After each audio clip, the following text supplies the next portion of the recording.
Hi guys, welcome to lecture number 14. So the agenda for today would be to start a new reading from unit number 2, which is related to all the sectors that we're talking about. So in this one, the previous reading we talked about agriculture. In this one, we'll focus on manufacturing. Okay. So the name of the reading is Has India Deindustrialized Prematurely? A Disaggregated Analysis. And the reading is by R. Nagaraj and Judajit Chakrabarti. Okay. So this is the name of the reading and these are the authors. So what is it that we are really trying to understand in this particular discussion? तो पहले थोड़ा सा basic concept से शुरू करते हैं and फिर what is the need for reading all of this and what is the data saying and what are the authors saying about that, हम लोग उसके बारे में बात करेंगे. ठीक है. तो सबसे पहले तो डी इंडस्ट्रियलाइजेशन होता क्या है उसके बारे में बात करते हैं. तो डी इंडस्ट्रियलाइजेशन, अगर डी इंडस्ट्रियलाइजेशन की हम लोग बात करें तो इसका सिंपल सिंपल मतलब है कि if you are facing a decline in the share of manufacturing in your GDP, which is basically the economic output, and also employment within a country.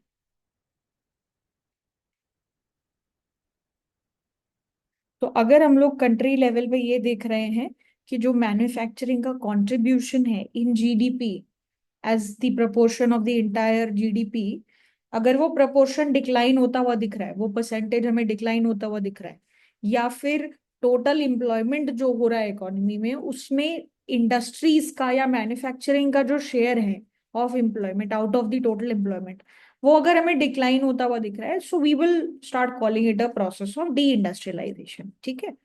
तो per se it's not a bad thing. Deindustrialisation होना is not a bad thing. It is a natural process. ये एक natural process है जो धीरे धीरे जब economy ज्यादा लेवल पे डेवलप होती है, जब कंट्री डेवलप्ड स्टेज पे आ जाती है, तो this is something that will naturally happen, जो हमने अलग अलग इकोनॉमीज में, एडवांस इकोनॉमीज में देखा भी है. तो इस प्रोसेस से कोई प्रॉब्लम नहीं है. लेकिन इस प्रॉब्लम में, इस प्रोसेस में दिक्कत कब आने लगती है? जब इकोनॉमी टाइम से पहले डी इंडस्ट्रियलाइज होने लग जाए. ठीक है. तो मतलब टिपिकली क्या होता है, जैसे जैसे इकोनॉमी मच्योर होती है, डेवलप होती है, तो तो जो मैन्युफैक्चरिंग है उससे कंट्रीब्यूशन सर्विसेज की तरफ बढ़ने लगता है. तो पूरा प्रोसेस जो है वो क्या होता है कि शुरू में एग्रीकल्चर पे बहुत ज्यादा डिपेंडेंसी होती है, फिर यहाँ से धीरे धीरे मैन्युफैक्चरिंग का शेयर बढ़ने लगता है, फिर यहाँ से जब इकोनॉमी और हाई लेवल ऑफ डेवलपमेंट हो जाती है तो सर्विसेज सेक्टर जो है वो बढ़ने लगता है.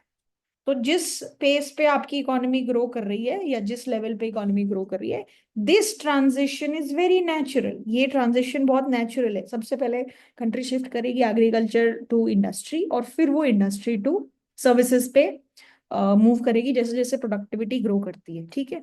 और ऐसा होता क्यों है? क्योंकि धीरे धीरे देखो टेक्नोलॉजिकली आप एडवांस होते जाओगे तो there will be some sort of automation that will happen. तो द नीड ऑफ पीपल जो मैन्युफैक्चरिंग में नीडेड है वो धीरे धीरे कम होती जाएगी ऑटोमेशन की तरफ जब आप बढ़ोगे. जैसे जैसे टेक्नोलॉजी एडवांस होगी कंट्री में तो यहाँ पे जितने लोगों की नीड है वो कम होती जाएगी because of productivity increases and people will start moving to services. और धीरे धीरे जब अलग अलग इकोनॉमीज आपस में इंटीग्रेट होती हैं तो मैन्युफैक्चरिंग का जो काम है वो किस तरफ शिफ्ट होता जाएगा? जो ऐसी कंट्रीज हैं जो लो कॉस्ट पे मैन्युफैक्चरिंग करती हैं, ठीक है, लो लेबर कॉस्ट की तरफ कंट्रीज ओवरऑल मूव करेंगी अगर ग्लोबलाइजेशन है, अगर countries are trading with each other. ठीक है. और धीरे धीरे क्या होता है, जैसे जैसे कंट्री में इकोनॉमी में इनकम बढ़ती है लोगों की तो वो अलग अलग तरीके की सर्विसेज डिमांड करना शुरू करते हैं.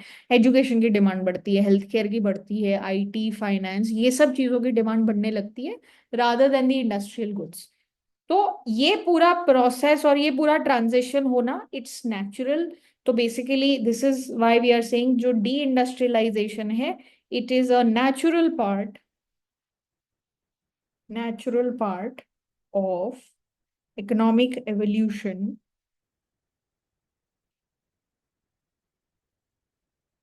in advanced economies.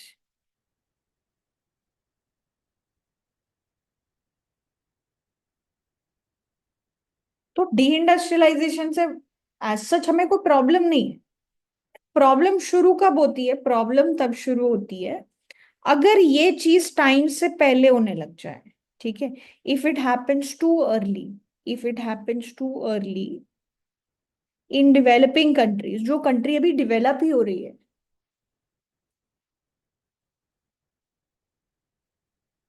तो इसकी वजह से हमें काफी सारी प्रॉब्लम्स फेस करने को मिल सकती हैं। जैसे कि क्या क्या हो सकता है?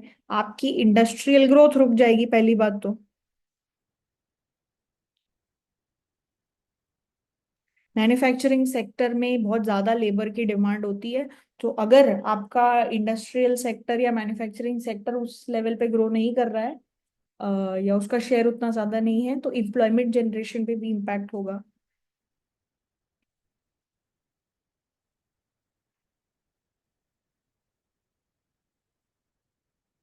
And overall economic growth hamper होती है अगर ये चीज टाइम से पहले होने लग जाए।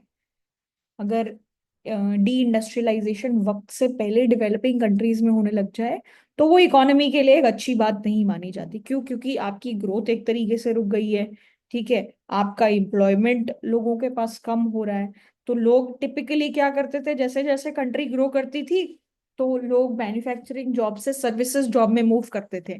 लेकिन अगर ये सिस्टम डेवलपिंग कंट्रीज में होने लग गया, तो जो लोग आइडियली मैन्युफैक्चरिंग सेक्टर में इन्वॉल्व होने चाहिए थे, वो फिर कहाँ इन्वॉल्व होने लगते हैं? लो प्रोडक्टिविटी इनफॉर्मल जॉब्स में। लो प्रोडक्टिविटी इनफॉर्मल जॉब्स के अंदर,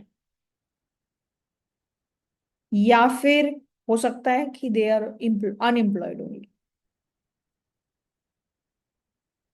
तो जो रोल मैन्युफैक्चरिंग सेक्टर को एम्प्लॉयमेंट के लिए लेना चाहिए था, अगर वो रोल लेने में कामयाब नहीं होता है, तो आप या तो इनफॉर्मल जॉब्स में जहाँ इतनी प्रोडक्टिविटी नहीं होती है, आप उनमें you end up people, you meaning people, and either that or you are unemployed because you don't have enough opportunities, right?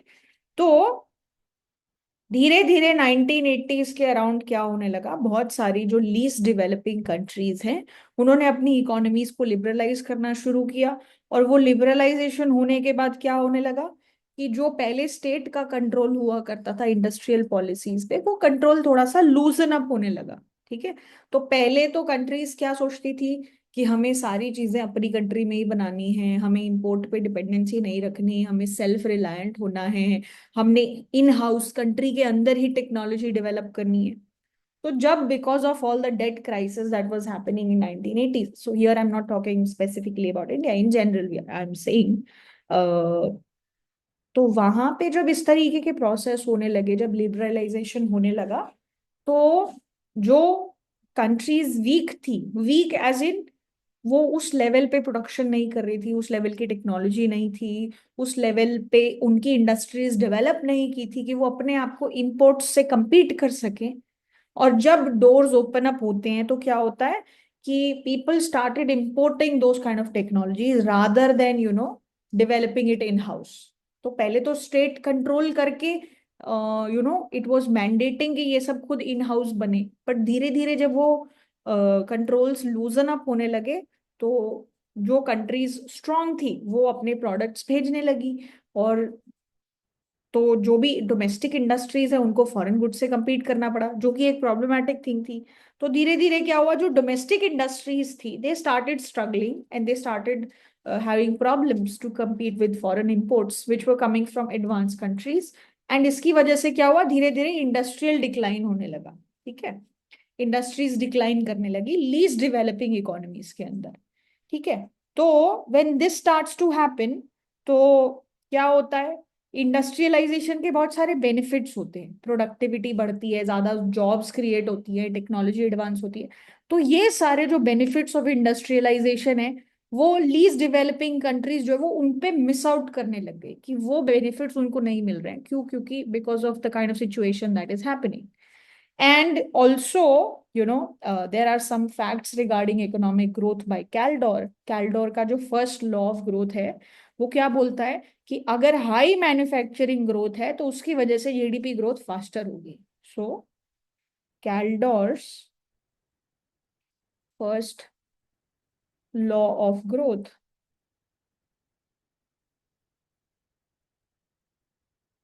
it states that higher manufacturing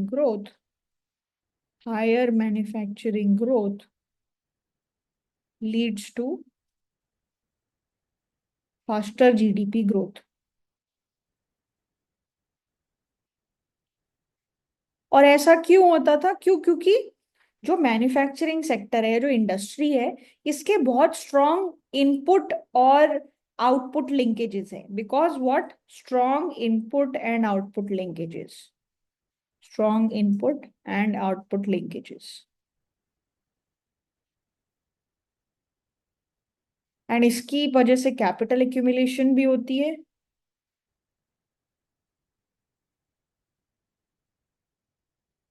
इसकी वजह से टेक्नोलॉजी ट्रांसफर भी होता है जब आप इन हाउस डेवलप कर रहे होते हो.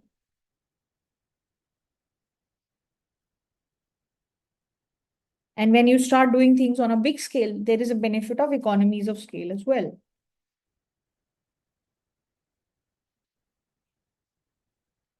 So what was happening? अगर आपका इंडस्ट्रियल सेक्टर उतना स्ट्रांग नहीं है तो आप ये सारे बेनिफिट्स नहीं ले पाओगे. ठीक है. Manufacturing growth if it is not high, so GDP growth उतनी फास्ट नहीं होगी जितनी आइडियली होनी चाहिए. ठीक है. तो डी इंडस्ट्रियलाइजेशन होना नेचुरल प्रोसेस है अगर वो एक पर्टिकुलर स्टेज पे आए. ठीक है. लेकिन अगर यही प्रोसेस लीस्ट डेवलप्ड कंट्रीज या ऐसी कंट्रीज जो डेवलप हो ही रही हैं अभी, वो उस एडवांस लेवल पे नहीं हुई हैं, तो अगर ऐसी कंट्रीज में डी इंडस्ट्रियलाइजेशन होता है तो उसकी वजह से क्या क्या चीजें देखने को मिलती है? जॉब लॉस होता है, लो प्रोडक्टिविटी होती है, एंड इकोनॉमिक स्टैग्नेशन होता है.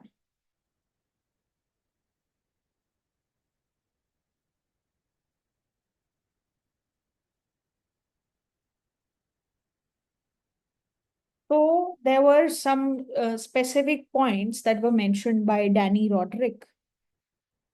Danny Roderick. So he's written a lot about, globalization. So what he mentioned, so this was in 2015. So he mentioned कि जो developing countries हैं, उनको काफी सारा premature de-industrialization face करना पड़ता है the moment they start opening up to trade. तो अगर एक कंट्री है जो उस लेवल पे डेवलप नहीं हुई है, अगर वो अपने डोर्स ट्रेड के लिए ओपन अप करती है, तो they face premature deindustrialization. Premature मतलब वक्त से पहले. एक टर्म होती है प्री मच्योर एजिंग, मतलब वक्त से पहले एजिंग हो जाना. तो डी इंडस्ट्रियलाइजेशन होना नेचुरल है, एजिंग होना नेचुरल है, लेकिन वो वक्त से पहले हो जाए तो it's premature ageing, premature deindustrialisation. ठीक है. So in that sense we are talking about it, premature deindustrialisation. So according to him, this used to happen whenever the economies which were not very strong, they started opening up their doors, which led to this premature deindustrialization. And what were the reasons that were mentioned by him? तो पहला reason तो ये बताया उन्होंने कि जब आप अपने डोर्स ओपन करते हो तो you have to face import competition, और उसकी वजह से जो तुम्हारा फोकस होता है किस चीज पे? इंपोर्ट सब्स्टिट्यूशन डेवलप करने पे, कि भाई हम लोग इंपोर्ट नहीं करेंगे, हम अपनी खुद की चीजें बनाएंगे. आप हर चीज इंपोर्ट कर सकते हो, यस, बट आप कुछ उन इन हाउस टेक्नोलॉजीज भी तो डेवलप करोगे ना. Otherwise you are very much reliant on outside world for all sorts of technologies. कुछ भी तुम्हारा इन हाउस नहीं है तो कल को उन्होंने तुम्हें मना कर दिया कि नहीं हम नहीं दे रहे टेक्नोलॉजी, तो you are making those people powerful, those countries powerful. You are losing control over your own economy. ठीक है. That is why there is so much thrust and there is so much focus on building your in-house capabilities. ठीक है. अभी इतना AI develop हो रहा है अलग अलग कंट्रीज में, आउटसाइड द वर्ल्ड डेवलप हो रहा है. लोग क्या बोल रहे हैं कि when is India's own AI going to come into picture, right? तो it's good that AI is coming, that's definitely great, but कुछ इन हाउस भी होना चाहिए हमारा, जिसपे हमारी रिलायंस हो, जिसपे हमारा डेटा किसी दूसरी कंट्री में ना जा रहा हो, right? These kind of situations. So import competition की वजह से क्या, इम्पोर्ट कंपटीशन हो रहा है, and you are losing your focus on import substitution. So there is a reversal of import substitution.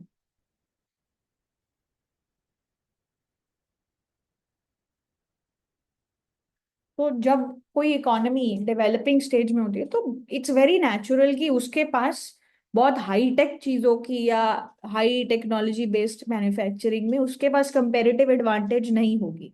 तो जैसे ही ट्रेड बैरियर्स गिरते हैं या ट्रेडिंग अलाउ होती है, कंट्रीज का आपस में इंपोर्ट्स एक्सपोर्ट अलाउ होता है, तो मैन्युफैक्चरिंग गुड्स इंपोर्ट होने लगते हैं rather than getting produce domestically, जिसकी वजह से जो शुरू में इंपोर्ट सब्स्टिट्यूशन की जो भी स्ट्रैटेजीज कंट्रीज टिपिकली अपनाती है, वो रिवर्स हो जाती है। ठीक है, क्यों? क्योंकि कोई भी इंडस्ट्री, डोमेस्टिक सेक्टर में भी तो प्राइवेट सेक्टर ही है ना। तो मान लो कोई एक ऐसा प्रोडक्ट है जो आराम से इंपोर्ट हो सकता है, उसी पे बेस्ड कोई डोमेस्टिक इंडस्ट्री काम करती है। अब जो कंज्यूमर्स हैं, कंज्यूमर्स के पर्सपेक्टिव से वो तो क्या देखेंगे कि भाई प्रोडक्ट अच्छा होना चाहिए, ये अच्छा प्रोडक्ट दे रहा है या ये। तो इस पर्टिकुलर कंपनी को क्वालिटी प्रोडक्ट देना पड़ेगा, उसके लिए रिसर्च भी करनी पड़ेगी, एफर्ट्स भी लगाने पड़ेंगे, खर्चा भी करना पड़ेगा। पहले जब आपके डोर बंद थे, तो पहले तो बाई फोर्स इनके पास कोई ऑप्शन नहीं था, तो ये इससे काम भी करा रहे थे, और ये भी थोड़ी प्रोटेक्टेड थी आउटसाइड प्रेशर की वजह से। अब क्या है, अब जैसे ये बैरियर खत्म होते हैं, ये लोग सिंपली अपना क्या करते हैं, भाई जो इनको सस्ता प्रोडक्ट देगा और हाई क्वालिटी प्रोडक्ट देगा, वो यहाँ से प्रोडक्ट मंगाना शुरू कर देंगे। तो इसको जो मच्योर होने के लिए वक्त चाहिए था, अगर उसको वो अप्रोप्रिएट वक्त नहीं मिला, तो बस फिर ये इंडस्ट्री धीरे धीरे क्या सोचेंगे कि यार कोई प्रॉफिट नहीं बन रहा, let's get out of this business.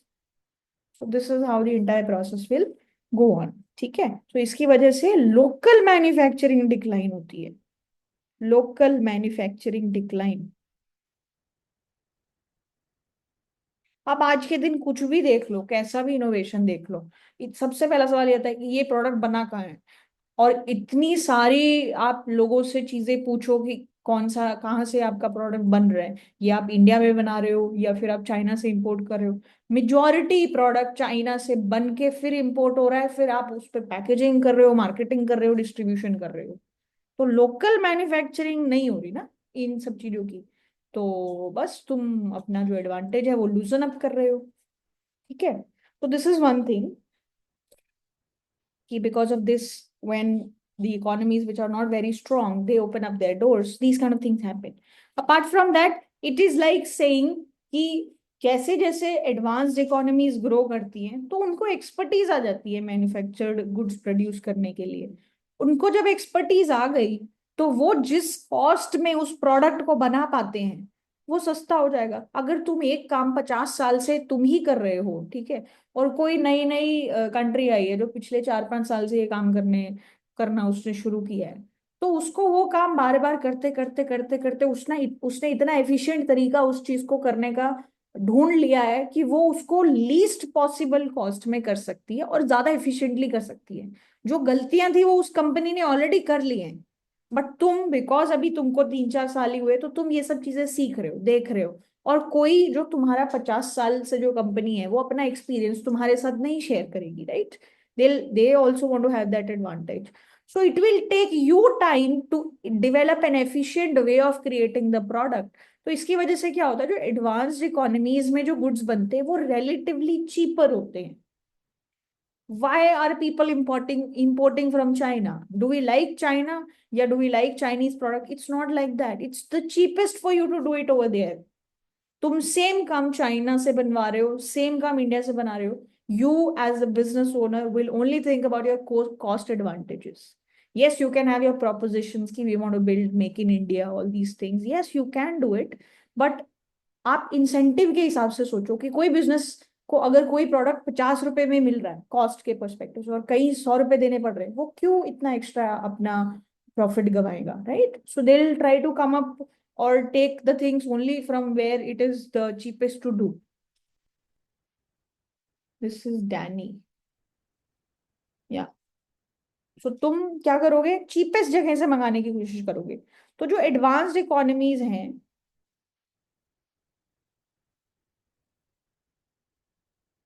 उनका जो रिलेटिव प्राइस ऑफ मैन्युफैक्चरिंग है, मतलब रिलेटिव टू जहां पे भी वो भेज रहे हैं, relative price of manufacturing decreases.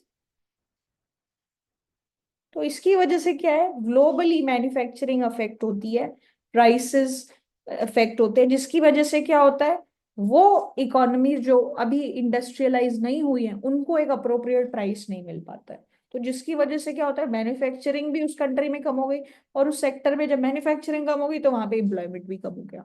ठीक है, तो ये पूरा प्रोसेस है। सो डेवलपिंग कंट्रीज में अगर ये सब चीजें देखने को मिले तो क्या होता है, there is a drop in manufacturing employment and output share as well, share as well, तो ये भी देखने को मिलता है। तो हमने अभी जो बात की है वो ये है कि deindustrialization is a natural thing to have, but अगर ये टाइम से पहले हो जाए तो ये आपकी इकोनॉमी के लिए अच्छा नहीं है। और उस वो क्यों अच्छा नहीं है, इसकी वजह से जॉब लॉस होती है, प्रोडक्टिविटी लूज होती है, इकोनॉमी स्टैग्नेट हो जाती है, एम्प्लॉयमेंट अपॉर्चुनिटीज नहीं जनरेट होती है, and then there are various argument of why this is problematic. ठीक है, तो अलग अलग कंट्रीज है जैसे China, Japan, South Korea, Taiwan, Singapore, Hong Kong, ये सब सक्सेसफुली पहले इंडस्ट्रियलाइज हुई, फिर before transitioning into D industrialisation.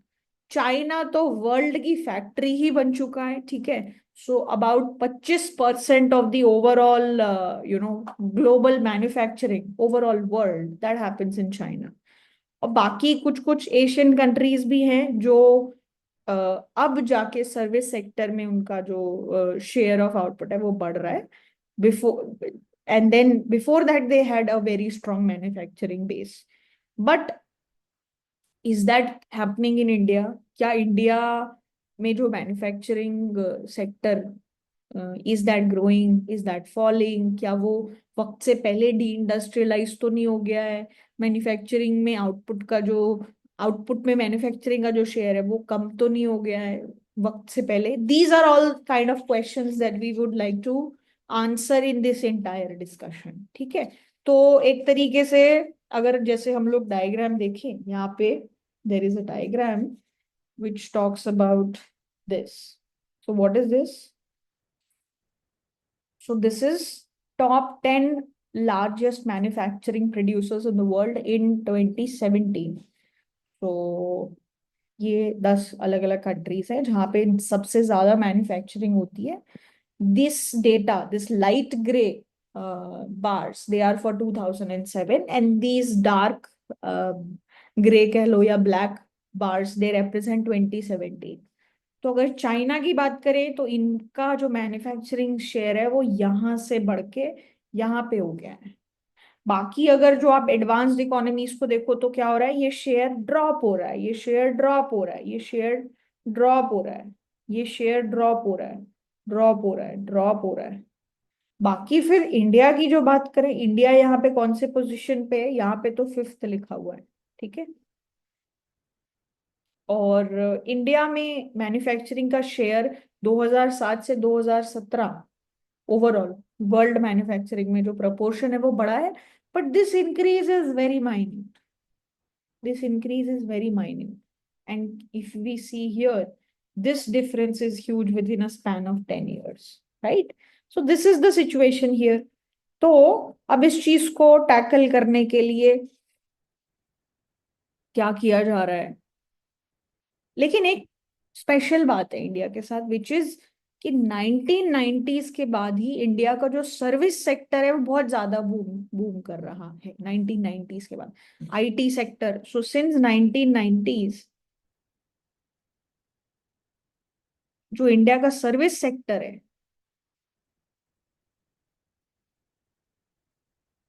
India service sector जिसमें आईटी हो गया या business process, BPO, business process outsourcing, वो जो है, इसने मैन्युफैक्चरिंग को ओवरटेक कर लिया है। एंड ये जो पार्ट है, ये main driver of economic growth बन गया है।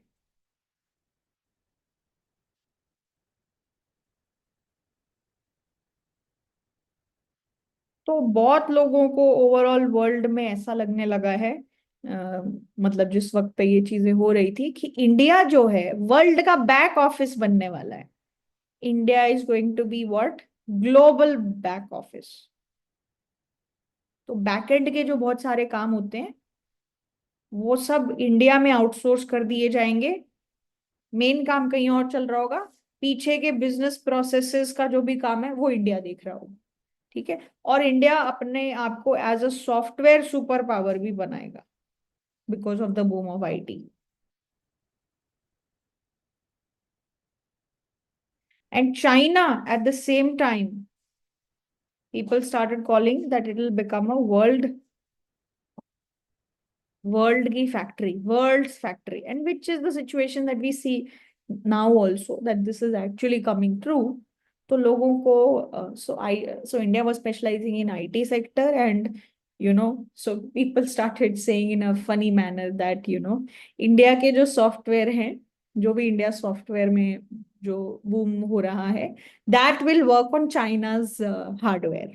So India's software, China's hardware, these things will operate together. ठीक है। तो जो ये सब चीजें हो रही थी, सर्विस सेक्टर बूम हो रहा था, so it was kind of giving optimism to people that okay, yes, India is growing and all of that, which was happening. But ये जो ग्रोथ है वो मैन्युफैक्चरिंग के बेसिस पे नहीं आ रही थी, वो सर्विसेज पे के बेसिस पे आ रही थी। और सर्विसेज सेक्टर जो है वो इतना ज्यादा एम्प्लॉयमेंट नहीं क्रिएट करता जितना मैन्युफैक्चरिंग सेक्टर करता है। ठीक है। तो धीरे धीरे जब ग्लोबल फाइनेंशियल क्राइसिस आया, धीरे धीरे अलग अलग कंट्रीज के प्रोटेक्शन के फेज आए, प्रोटेक्शनिज्म, यूएस में भी प्रोटेक्शनिज्म बढ़ा, मेक इन अमेरिका बिल आया, अलग अलग आउटसोर्सिंग थोड़ी सी लिमिट होने लग गई। इसकी वजह से जो ग्लोबल ट्रेड एम्बिशंस थे, दे स्टार्टेड बिकमिंग डिफरेंट। तो चाइना ने अपना इंडस्ट्रियल सेक्टर ग्रो किया, इंडस्ट्रियल सेक्टर बनाया, मैन्युफैक्चरिंग बेस बनाया। Despite what ever has happened, India is basically the manufacturing hub of the world at this point of time. But India जो है वो manufacturing को उस लेवल पे नहीं लेके जा पाया। ठीक है। तो इंपोर्ट डिपेंडेंसी रही rather than having self reliance. तो इंडस्ट्रियल ग्रोथ कहीं ना कहीं स्टैग्नेंट हो गई, और हाईटेक मैन्युफैक्चरिंग में इंडिया compete नहीं कर पा रहा था। That is still the case. तो अब उसके रिस्पॉन्स में सरकार ने क्या किया कि भाई अब कुछ ना कुछ तो पॉलिसीज लेके आनी पड़ेंगी। So there was a national manufacturing policy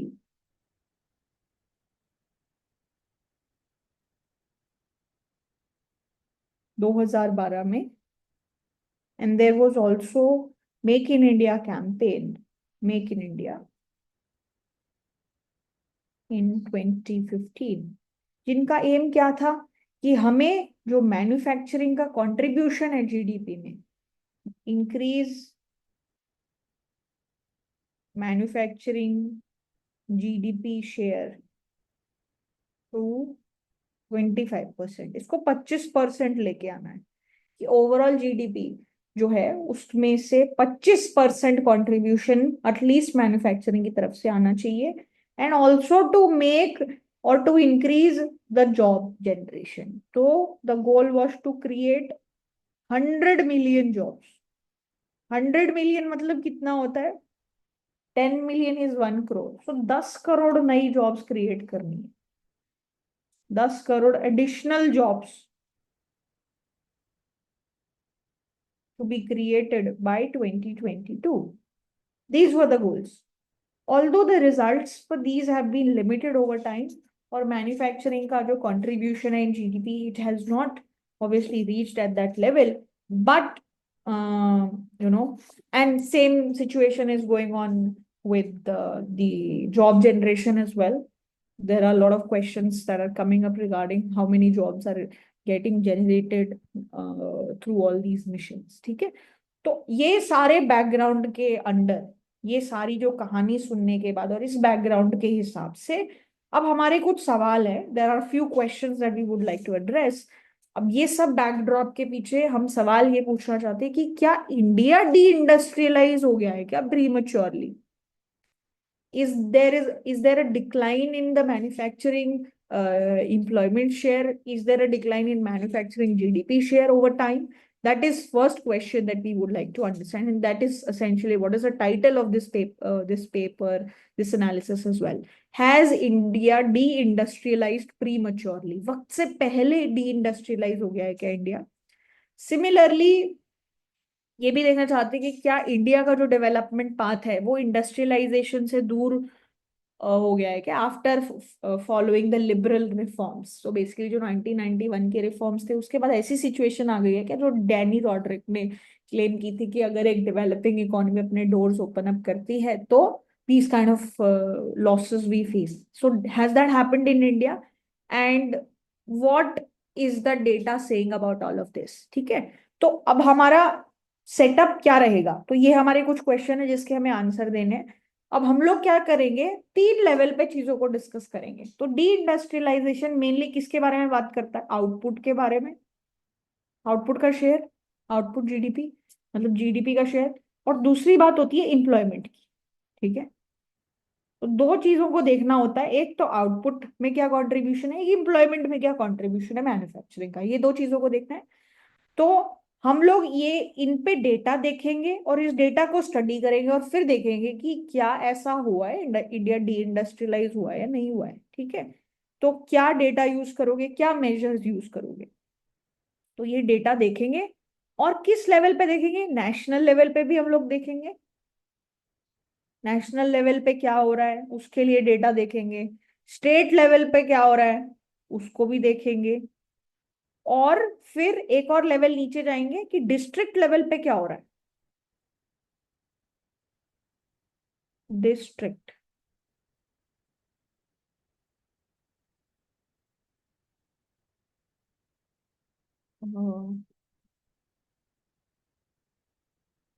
या डिस्ट्रिक्ट लेवल। तो क्या है agenda? Output data, employment data देखना है। नेशनल लेवल पे क्या हो रहा है, स्टेट लेवल पे क्या हो रहा है, डिस्ट्रिक्ट लेवल पे क्या हो रहा है, ये सब एनालाइज करना है। और फिर इस सवाल का जवाब देना है कि क्या इंडिया सच में डी इंडस्ट्रियलाइज हुआ है क्या प्रीमेच्योरली। ठीक है, तो आउटपुट क्राइटेरिया क्या बोलता है डी इंडस्ट्रियलाइजेशन के बेसिस पे? आउटपुट क्राइटेरिया, तो आउटपुट क्राइटेरिया के हिसाब से हम लोग क्या देखते हैं, द रेशियो ऑफ, इसमें मैन्युफैक्चरिंग या फिर इंडस्ट्री दोनों को ही हम लोग देखेंगे, इंडस्ट्रियल सेक्टर, इसके आउटपुट को क्या हुआ है एज कंपेयर टू जीडीपी। तो ये हमें आउटपुट के बेसिस पर डिसीजन लेने में हेल्प करेगा। और दूसरी जो चीज है हमारी एम्प्लॉयमेंट क्राइटेरिया,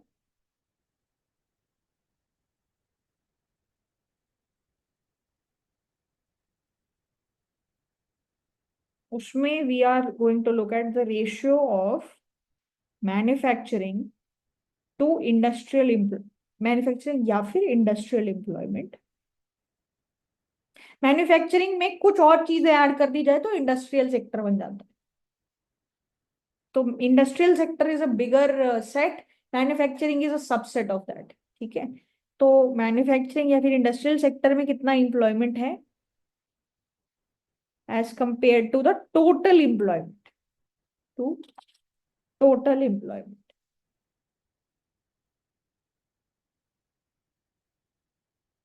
ठीक है, तो अब ये चीज है एनालिसिस, तो इन दोनों चीजों को स्टडी करेंगे एट 3 लेवल्स विल स्टडी। अब ये सब स्टडी करने के लिए डेटा भी चाहिए। ठीक है, कहीं ना कहीं से तो ऑथर्स ने डेटा यूज किया है। तो अब ऑल इंडिया लेवल पे क्या किया, जो नेशनल लेवल के एनालिसिस हैं, इंडिया लेवल, फिर स्टेट लेवल और फिर डिस्ट्रिक्ट लेवल।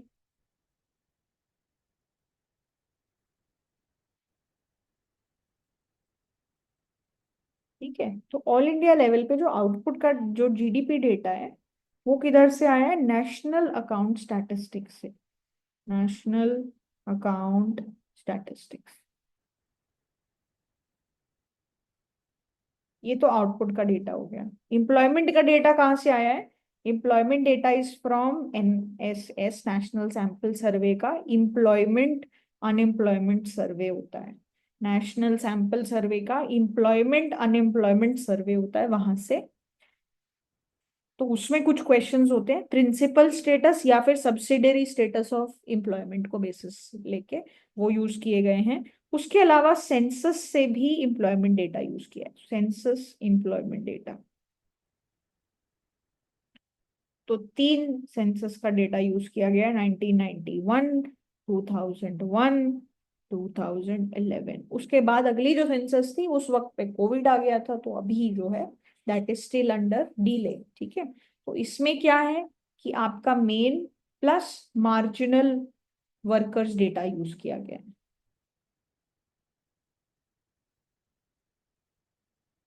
तो ये तो नेशनल लेवल पे किस डेटा को बेस बनाया गया है, based on whatever claims that they are going to talk about, उसकी बात हो गई। अब स्टेट लेवल पे क्या चीज इन्होंने कंसिडर की है?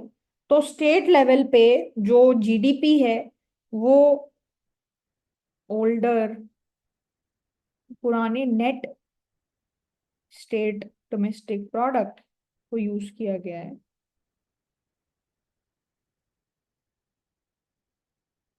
Series is used, was used.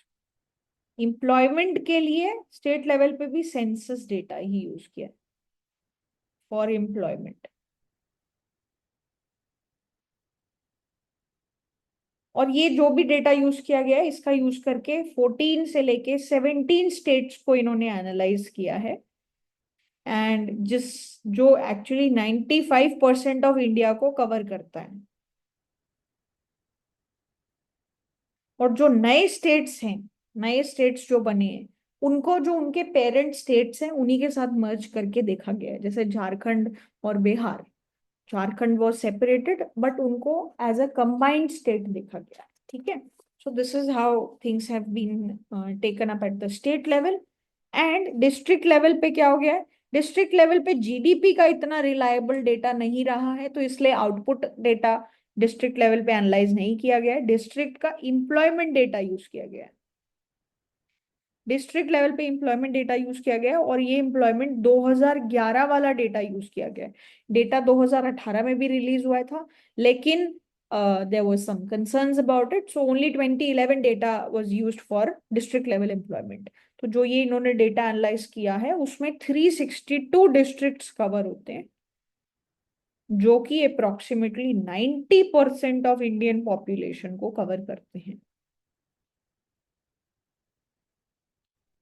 ठीक है, so these are all the data sources at these 3 levels, output and employment.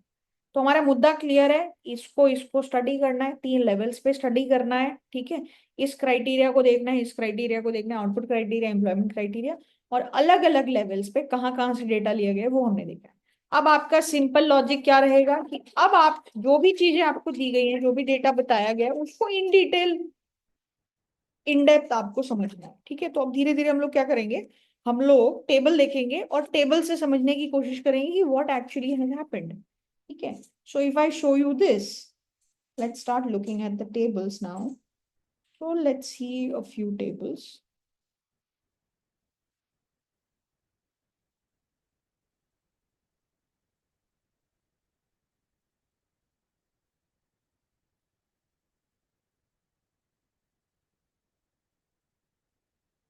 So this is one.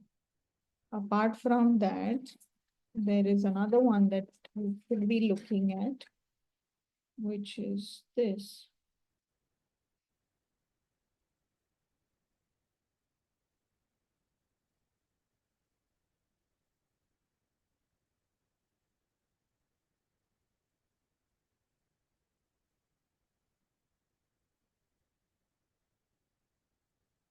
So yeah, okay, let's look at this table. What is this table saying?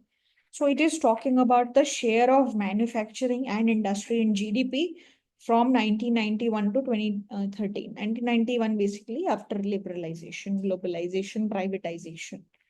तो अगर हम लोग manufacturing की बात करें तो manufacturing के साथ क्या हुआ है? अप्रोक्सीमेटली अबाउट 15% शेयर था मैन्युफैक्चरिंग का। मोर और लेस अगर तुम देखोगे तो ये नंबर उसी के अराउंड स्टैग्नेट कर चुका है. More or less that number has been the same. Similarly, industries, let's say this is almost half of it, so let's say 28%. More or less उसी लेवल पे रही है इंडस्ट्री का भी शेयर. ठीक है, तो शेयर ऑफ मैन्युफैक्चरिंग अबाउट 15% रहा है, and this has been about 27-28%. And ये मोर और लेस सिमिलर रहा है. ठीक है, अब इसी के बेसिस पे एनएसएस डेटा जो है, और तो ये तो ओवरऑल जो हमारे नेशनल अकाउंट स्टैटिस्टिक्स से जो डेटा निकल के आया है वो यही बोल रहा है कि भाई मोर और लेस ये वैल्यूज जो है ये सेम ही रही है, इतना कोई बहुत ज्यादा चेंज नहीं आया है. Over a span of 23 years period this thing has stagnated. Stagnant रहा है, ना इम्प्रूव हुआ है ना रिड्यूस हुआ है, यही रहा है. ठीक है, उसके बाद अगर आप इस टेबल को देखो तो इसमें हमने क्या बोला था कि हम लोग एम्प्लॉयमेंट के लिए एनएसएस डेटा भी देख रहे हैं और सेंसस डेटा भी देख रहे हैं, और उनमें क्या क्या डिफरेंसेस आ रहे हैं वो देखने को मिलता है. तो मैन्युफैक्चरिंग के लिए अगर आप देखो, पहले हम लोग नीचे वाली टेबल को देखें तो क्लोज टू, अगर हम लोग यहाँ पे बात करें मैन्युफैक्चरिंग एम्प्लॉयमेंट जो है वो यहाँ पे मान लो 9% से थोड़ा सा ऊपर है, और ये नंबर ग्रो कर रहा है and then it started falling and then approximately ये इस लेवल पे आ चुका है. तो एनएसएस डेटा के अकॉर्डिंग, जो अगर एग्जैक्ट नंबर्स में मैं बात करूं तो it was about 10.5%, exact numbers में बता रही हूँ, 1993 94 के दौरान, and it was about 12.6. Yeah, this is NSS data. Sorry, I was earlier talking about that. 12.6% in 2011 to 12. So this proportion is not also very huge. ये बहुत ज्यादा huge नहीं है. ठीक है, और अगर हम लोग सेंसस डेटा के हिसाब से देखें तो this particular share is about 9.5% in 1991, or this number came about 10.1% in 2011. तो ऑलमोस्ट स्टैग्नेंट ही रहा है, slightly upwards, slightly improved, but almost stagnant. ठीक है, अब इसमें जब मैन्युफैक्चरिंग के अंदर आप इंडस्ट्री का ओवरऑल एम्प्लॉयमेंट देखते हो तो इंडस्ट्री में माइनिंग, इलेक्ट्रिसिटी, गैस, कंस्ट्रक्शन, ये सब आ गया मैन्युफैक्चरिंग के अलावा. ठीक है, तो ये सब भी अगर हम इंक्लूड कर देते हैं तो एनएसएस डेटा यहाँ से शुरू होता है और ये यहाँ पे ओपन राइज करता है. तो this particular employment has increased from 15% से लेके अप्रोक्सीमेटली आप कह सकते हो कि 24.4%. तो ये अगर हम लोग इंडस्ट्री के लिए बात करें, दिस इज फॉर मैन्युफैक्चरिंग. अगर हम लोग इंडस्ट्री के लिए बात करें तो इस फिगर को अगर आप ध्यान से देखो तो ये एनएसएस डेटा जो है वो क्या बोल रहा था कि इंडस्ट्री एम्प्लॉयमेंट जो है, तो इंडस्ट्री एम्प्लॉयमेंट में मैन्युफैक्चरिंग के साथ साथ और सेक्टर्स भी इन्वॉल्व हो जाते हैं. तो ये जो इंडस्ट्री एम्प्लॉयमेंट है, this is basically about 15% in 1993, 90. These are the exact numbers. And it went up to 24.4% in 2011-12. तो इंडस्ट्री एम्प्लॉयमेंट तो बढ़ा है एनएसएस के अकॉर्डिंग. एंड सेंसस डेटा के अकॉर्डिंग जो है it was about 16.7% in 1991 and it came about 21.9% in 2011. So this is what happened basically. ठीक है, तो इंडस्ट्री एम्प्लॉयमेंट तो काफी ह्यूज चंक से बढ़ता हुआ दिखा है. तो ये जो एक्स्ट्रा बेनिफिट जो इंडस्ट्री एम्प्लॉयमेंट में आपको देखने को मिल रहा है एज कंपेयर टू मैन्युफैक्चरिंग, और ऑलमोस्ट स्टैग्नेंट रही है. तो इंडस्ट्री में मैन्युफैक्चरिंग तो आती है प्लस कुछ और एक्स्ट्रा चीजें भी आती हैं. तो ये जो एक्स्ट्रा इंक्रीज है ना, that is because of the construction sector employment growth. ये this is because of, on account of a sharp rise in construction in employment. तो ये सब कंस्ट्रक्शन के सेक्टर के अंदर एम्प्लॉयमेंट बढ़ने की वजह से ये एक्स्ट्रा ग्रोथ देखने को मिल रही है। ठीक है, कि मैन्युफैक्चरिंग ऑलमोस्ट स्टैग्नेंट है, तो इंडस्ट्री एम्प्लॉयमेंट में मैन्युफैक्चरिंग के साथ साथ और सेक्टर्स भी आते हैं जिसमें कंस्ट्रक्शन भी है, which has grown at a rapid level. So this is where these numbers are being seen. ये जो नंबर्स है ये आप यहाँ पे देख रहे हो। ठीक है, so this is how this entire on a national level, on a national level ये शेयर आउटपुट का रहा है, और ये एम्प्लॉयमेंट की सिचुएशन रही है ऑन अ नेशनल लेवल। ठीक है, तो ये नेशनल लेवल की बात है। अब आप स्टेट लेवल की बात करना चाहते हो कि स्टेट लेवल पे क्या हो रहा है, तो स्टेट लेवल के लिए भी हम लोग थोड़ी सी टेबल्स देखते हैं पहले, और फिर उनको एनालाइज करेंगे, फिर हम लोग डिस्ट्रिक्ट लेवल पे आएंगे। तो बहुत ही प्यारा और एकदम लॉजिकल एनालिसिस है, स्टेप बाय स्टेप मूव किया है। तो देखो पेपर में कितने अच्छे से इन्होंने सारी चीजें बताई हैं। पहले प्रॉब्लम समझाई कि ये नेचुरल है, ऐसा होता है। ठीक है, कब ऐसा नहीं होता उसके कारण बताए, फिर ये देखा, तो प्रॉब्लम समझा दी, मुद्दा समझा दिया, और फिर सवाल पूछा है कि अब ये देखना चाह रहे हैं हम लोग कि क्या इंडिया में ये हो रहा है। फिर इंडिया में बिल्कुल स्टेप बाय स्टेप ये आउटपुट है, ये एम्प्लॉयमेंट है, इन सबको एनालाइज करके इस प्रॉब्लम को समझेंगे। ये नेशनल लेवल पे भी देखेंगे, स्टेट लेवल पे भी देखेंगे, और डिस्ट्रिक्ट लेवल पे भी देखेंगे, to see what the trends have been. तो मतलब very well structured and logical way of doing things. ठीक है, तो कल को मान लो अगर आपको रिसर्च करने में इंटरेस्ट है तो ये ही स्टेप होना चाहिए। मुद्दा क्या है, इसके पीछे थियोरी क्या बोलती है, अलग अलग कंट्रीज के एक्सपीरियंसेस क्या बोलते हैं, आपकी कंट्री या जो भी तुम्हारा इंटरेस्ट का कंट्री है वहां पे क्या हो रहा है, उसके लिए किस डेटा को यूज करोगे, कैसे, किस नंबर को, किस मेट्रिक को, किस पैरामीटर को तुम चेक करोगे, किस किस लेवल पे चेक करोगे, वो सब आपको बहुत बढ़िया तरीके से एनालाइज करने में, जो भी आप इशू एनालाइज करना चाहते हो, हेल्प करेगा। ठीक है, तो अब इस पे चलते हैं।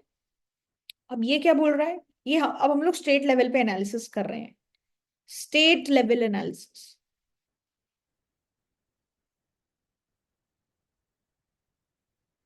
तो स्टेट लेवल एनालिसिस में क्या हुआ है पहले ये देखते हैं। तो टेबल 1 है, टेबल 2 है। टेबल 1 का टाइटल है ratio of manufacturing net state domestic product to total NSDP for each state. तो वही GDP, share of manufacturing, GDP of state, GDP of state में मैन्युफैक्चरिंग का कंट्रीब्यूशन, ये वो बता रहा है। ठीक है, तो जैसे यहाँ पे अलग अलग स्टेट्स दिए हुए हैं, आंध्र प्रदेश, बिहार, गुजरात, हरियाणा, कर्नाटका, केरला, एमपी, महाराष्ट्र, उड़ीसा, पंजाब, राजस्थान, तमिलनाडु, उत्तर प्रदेश, वेस्ट बंगाल, ये सब स्टेट्स दिए हुए हैं। और 1990, 91 में, 2000, 2001 में, 2010, 11 में, ऐसे तीन, after after every 10 years data बताया हुआ है कि इनमें मैन्युफैक्चरिंग में कंट्रीब्यूशन कितना था, मैन्युफैक्चरिंग का जीडीपी कंट्रीब्यूशन कितना था, परसेंटेज के टर्म्स में बताया हुआ है। ठीक है, तो अगर आप इस टेबल को देखोगे तो जैसे यहाँ पे क्या देखने को मिला आपको कि यहाँ पे ये नंबर बहुत ज्यादा डिक्लाइन हो रहा है, ये नंबर डिक्लाइन हो रहा है। बिहार में पहले 18.9% मैन्युफैक्चरिंग से आता था, फिर 13.2 कंट्रीब्यूशन, और फिर 10.1, ये डिक्लाइन हुआ। हरियाणा में देखो ये डिक्लाइन हो रहा है, केरला में also this number is declining, Karnataka also this number, पहले डिक्लाइन फिर स्लाइटली राइज, ऐसा हुआ। ठीक है, मध्य प्रदेश में declining, Maharashtra first went down and then slightly up, but still यहाँ पे आपको चीजें नीचे ही आती हुई दिख रही हैं। यहाँ पे this has gone up from here to here. Similarly Orissa, here it is going down. Punjab is different situation here, ये पहले ये बढ़ रहा है। राजस्थान के लिए देखो, this number is going down. Tamil Nadu, this number is going down. UP, this number is going down. West Bengal, this number is almost stagnant. ठीक है, तो कुछ कुछ स्टेट्स, या बेसिकली मेजॉरिटी स्टेट्स में जो पैटर्न हमें देखने को मिला, Bihar, Haryana, Karnataka, Kerala, MP, Maharashtra, Orissa, Tamil Nadu, they have experienced industrial deindustrialization. इन्होंने डी इंडस्ट्रियलाइजेशन एक्सपीरियंस किया है। अब हम लोग कैसे डिफाइन कर रहे हैं कि अगर आपने, आपका जो डिफरेंस है वो 1 परसेंटेज पॉइंट से ज्यादा है, तो ये सब चीजें हमें देखने को मिली है। तो जैसे मतलब इनका यहाँ पे 6% है, यहाँ पे 4.5% है, तो डिफरेंस 1% से ज्यादा है, राइट। तो मेजोरिटी स्टेट्स में डी इंडस्ट्रियलाइजेशन देखने को मिला है, पंजाब जैसी स्टेट। और similarly this particular thing also Gujarat, if you see this has gone up. तो गुजरात और पंजाब यहाँ पे इन्होंने प्रोग्रेस देखी है, ठीक है। इनका जो मैन्युफैक्चरिंग में आउटपुट शेयर है वो बढ़ा है, ठीक है। और कुछ स्टेट्स हैं जहां पे बहुत ज्यादा डिफरेंस नहीं हुआ है, 1 परसेंट पॉइंट का भी डिफरेंस नहीं है। जैसे कि हम लोग आंध्र प्रदेश देखें, 10.3 फिर 10.4, यहाँ पे ऑलमोस्ट सेम, यहाँ पे ऑलमोस्ट सेम, ठीक है। तो कुछ स्टेट्स हैं जहां पे ये डिफरेंस बहुत ज्यादा नहीं है, यूपी में भी इतना ज्यादा डिफरेंस नहीं है। तो these are some of the patterns in the this. तो कुछ स्टेट हैं जो मैन्युफैक्चरिंग शेयर ड्रॉप किया है, कुछ स्टेट्स में बढ़ा भी है, बट उतने ज्यादा स्टेट्स हैं नहीं, जैसे यहाँ पे सिर्फ गुजरात और पंजाब है। और कुछ स्टेट है जहाँ पे almost negligible changes, very minute changes, ठीक है। तो this is what is happening here. अगर तुम यहाँ पे दूसरी टेबल देखते हो, दूसरी टेबल क्या बता रही है, ratio of manufacturing employment to total employment. तो यहाँ पे क्या देखने को मिल रहा है, यहाँ पे हमारा ट्रेंड था कि मेजोरिटी स्टेट्स में manufacturing has declined, but is that the same thing here. तो जैसे अगर हम लोग यहाँ देखें Andhra Pradesh, employment is almost the same, it has gone up. Bihar में आउटपुट शेयर में कम हुआ है ये, लेकिन यहाँ पे ये क्या कर रहा है, this has increased. So this has increased, ये इंक्रीज हुआ है।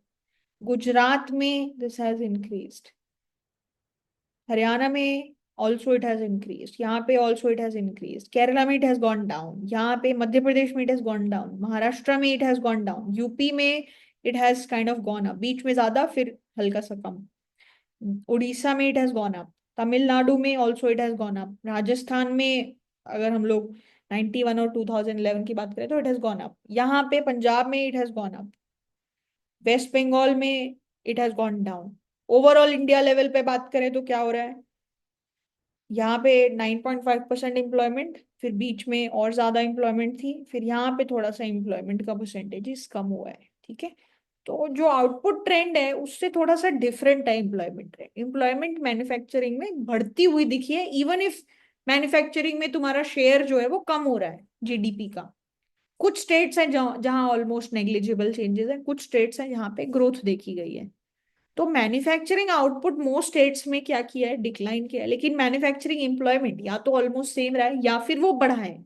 तो इस चीज का मतलब क्या है, तुम्हारा आउटपुट उसी लेवल पे या डिक्रीज कर रहा है लेकिन तुम्हारा एम्प्लॉयमेंट बढ़ रहा है, तो एक तरीके से यही साइन हो सकता है कि प्रोडक्टिविटी कम हो रही है। तो this could possibly suggest a decline in manufacturing productivity. तो जॉब्स तो इंक्रीज हो रही हैं बट वो उस लेवल पे प्रोडक्टिविटी नहीं दे रही जिससे कि आउटपुट ग्रोथ भी देखने को मिले, आउटपुट ग्रोथ प्रोपोर्शनली देखने को मिले। तो इस तरीके का कोई ट्रेंड हमें यहाँ पे नहीं देखने को मिला है, ठीक है। So this is what the analysis eight the state level looks like. अब इसके बाद जो भी एजेंडा है वो ये है कि अब तुम डिस्ट्रिक्ट लेवल पे चीजों को एनालाइज करो, ठीक है। District level analysis.